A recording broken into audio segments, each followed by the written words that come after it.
Welcome back, students. Now we will continue. Now point is CPU means Central Processing Unit. This CPU is called as brain of a computer. CPU is called as brain of a computer.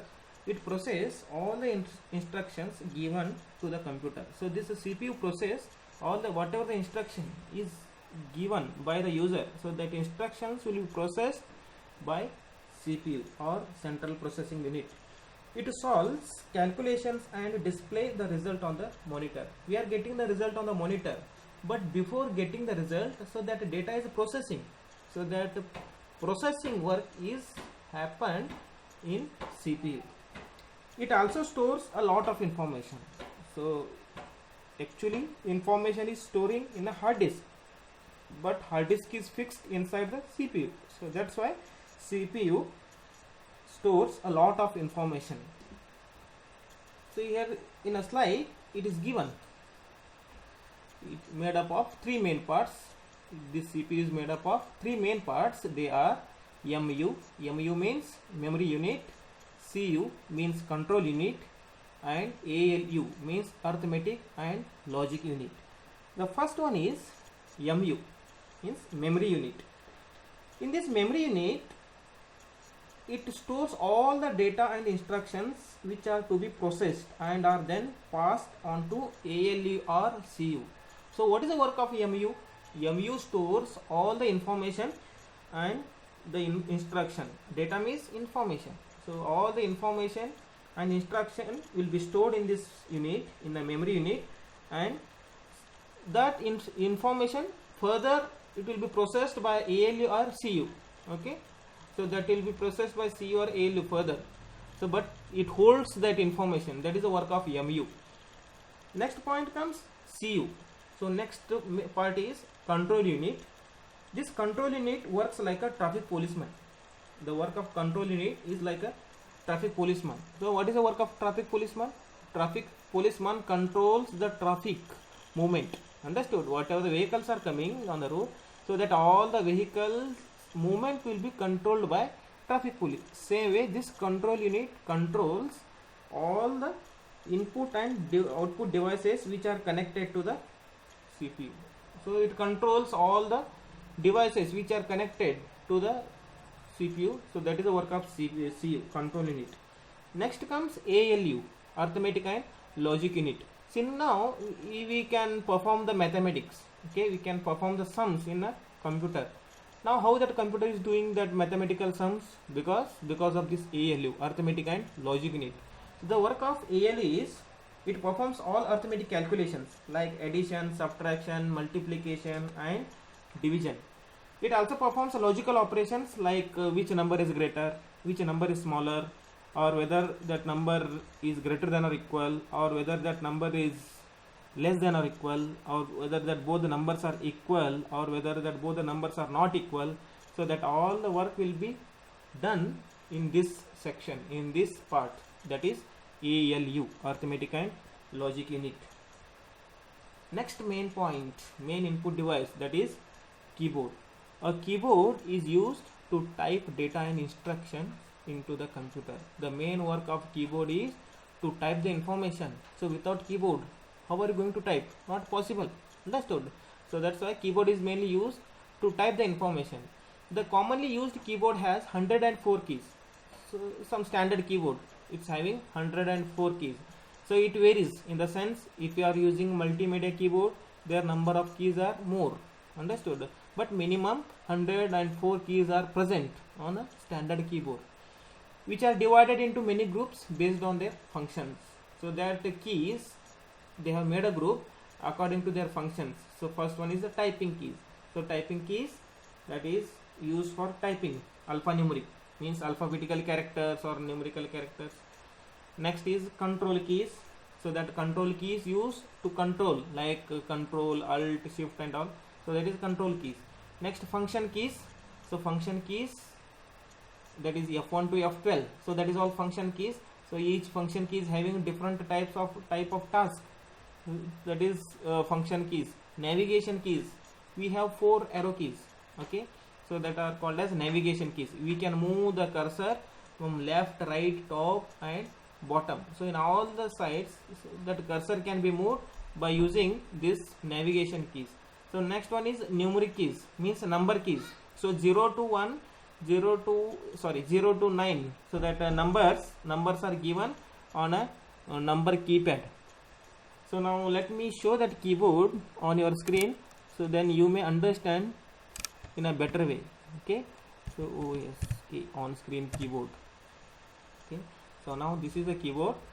Here, so this escape key and these all are typing keys, alphabetical characters are given, and these all are control keys. Okay, and so here this numerical keys are given here. Actually on a keyboard at the right side we will get that numerical keys and function keys. So function keys, okay, let me press this alt button, whether it may come or not. Okay, so now we will see how that function keys we can get it on on screen keyboard. Okay, so this navigation keys, so these 4 arrow keys are navigation keys, and here some buttons are given. So you have a separate lesson only about keyboard. So in that lesson I am going to explain each and every key. So what is this keys? So explanation of every key will be given in that particular video. Okay, so don't worry, only so just see. So this is the layout of keyboard. Okay, so keep it in your mind. I hope you have already seen that keyboard. So next point, that is mouse. Okay, it is called as pointing device. This mouse is a pointing device. We can use this mouse to point the objects. Understood? It is connected to the CPU by a cable. We have wireless mouse, or if you are using wire mouse means, so that is connected to the CPU.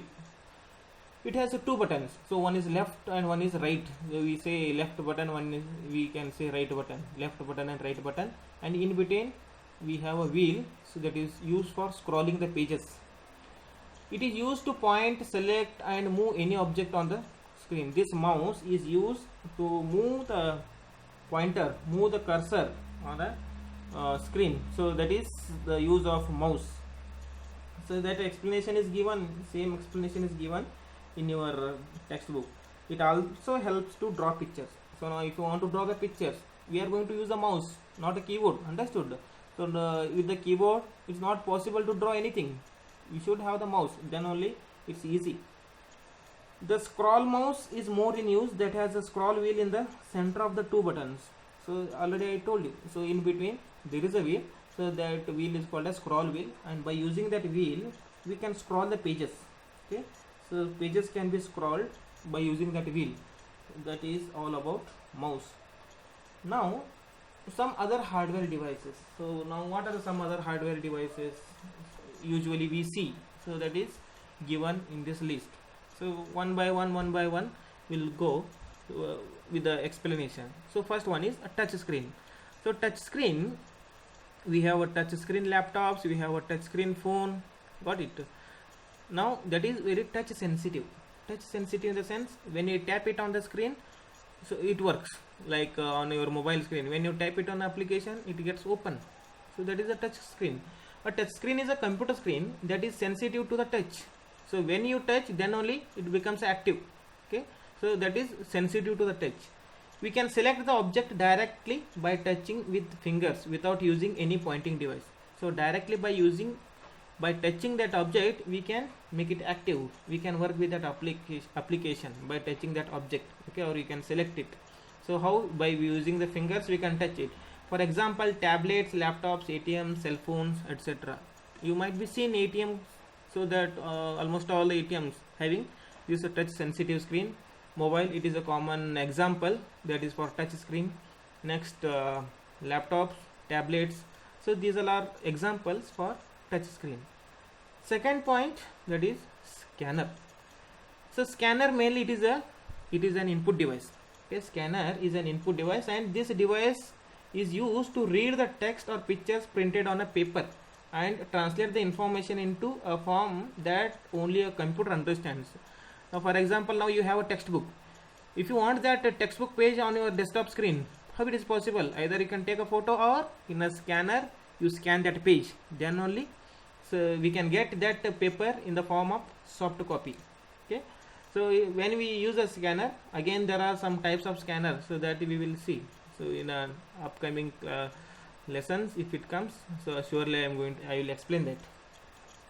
There are mainly three types of scanners. Okay, surely here it is given: flatbed scanner, then sheet fed scanner, and handheld scanner. In a flatbed scanner, what happens? So scanner will be placed in a single place. It's like a Xerox machine, and we open the cover, place the page or a book, and start scanning.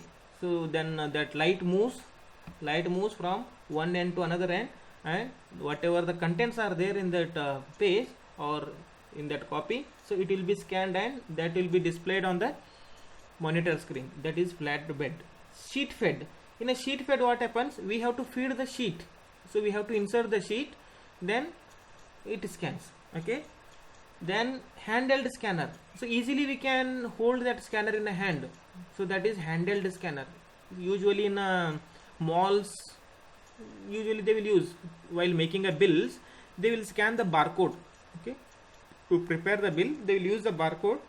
To scan that barcode, they will use handheld scanner. So these are three examples of scanner. Okay. So here I am going to stop this session. So in the next video, so we will continue with the printer. Okay. Thank you for watching.